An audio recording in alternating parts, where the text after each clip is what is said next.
Hello, everyone.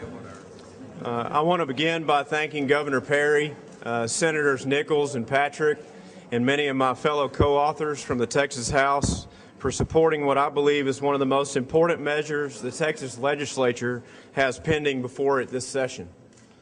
House Concurrent Resolution 50 is about the state of Texas, plain and simple. That Texas is well equipped to address Texas issues and has proven throughout its distinguished history that we succeed in tough times when others fall short. This distinction of true Texas success is possible by the foresight of our national founding fathers, who ensured that the state of Texas would have vast authority to handle issues important to Texans. This intent to grant this authority was shown by the adoption of the 10th Amendment to the United States Constitution. The 10th Amendment is very simple. The powers not delegated to the United States by the Constitution, nor prohibited by it to the states, are reserved to the states respectively, or the people. This HCR 50 effort began over a year ago after visiting with State Representative Charles Key from Oklahoma on the frustrations involved with Washington. It was obvious to me that many Americans are frustrated with Washington and desperately want their states to address this frustration. If there is any message to take from this legislative session, I would hope that it would be this: Texans standing together for our great state will not stand idle for the continued expansion and overreaching of the federal government into very important policy and budgetary issues that clearly should be left for Texas to resolve. And we're not alone in this effort. When we filed HCR 50 just a few short weeks ago, only a handful of states were engaged. Today, there are over 30 states in the process of ratifying or considering a similar measure, reemphasizing the federal Congress our well-established 10th Amendment right. And I wish the problem was limited to unfunded federal mandates, but it's clear to me that many Texans feel more remote and disenfranchised from government at every level because the federal government has become more expansive and more captive to special interests than ever before. If the Texas legislature does not take a stand, if we did not take every possible opportunity to advocate on behalf of 23 million Texans in order to protect each of their constitutional rights for a clear and unambiguous right under the 10th Amendment to preserve the principle that government should remain closest to the people, then we would fall short of what Texans expect.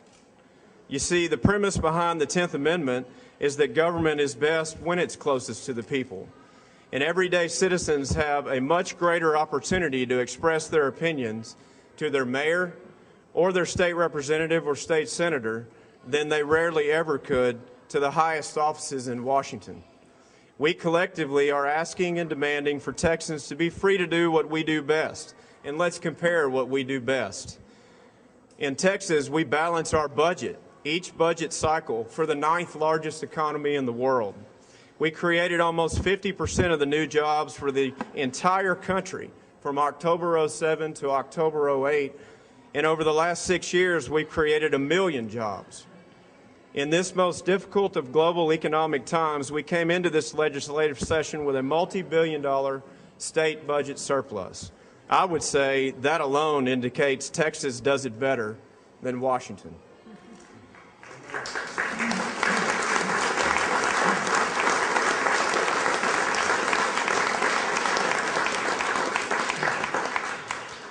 Yet for years, the federal government has been asking Texas to adopt a playbook that clearly doesn't work. Every single individual elected official here today has immense pride and reverence for the United States of America because, after all, we are all Americans. And we enjoy the greatest form of national government that exists. We stand together to ask Congress to honor and abide by these principles embodied in our U.S. Constitution, no more and no less. Respecting the 10th Amendment is the first step towards ensuring the genius of the Constitution itself, as this cherished document continues to guide our great nation. So today I ask that all Texans stand with us, reminding Washington that the 10th Amendment allows Texas to decide what's best for Texas, and I would ask to let us all support passage of H.C.R. 50.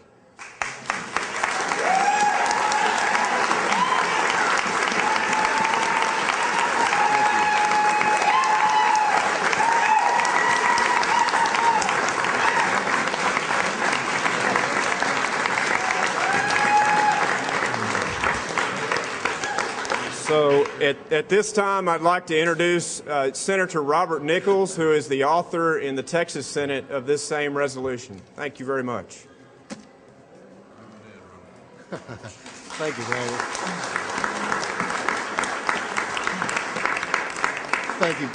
Thank you very much.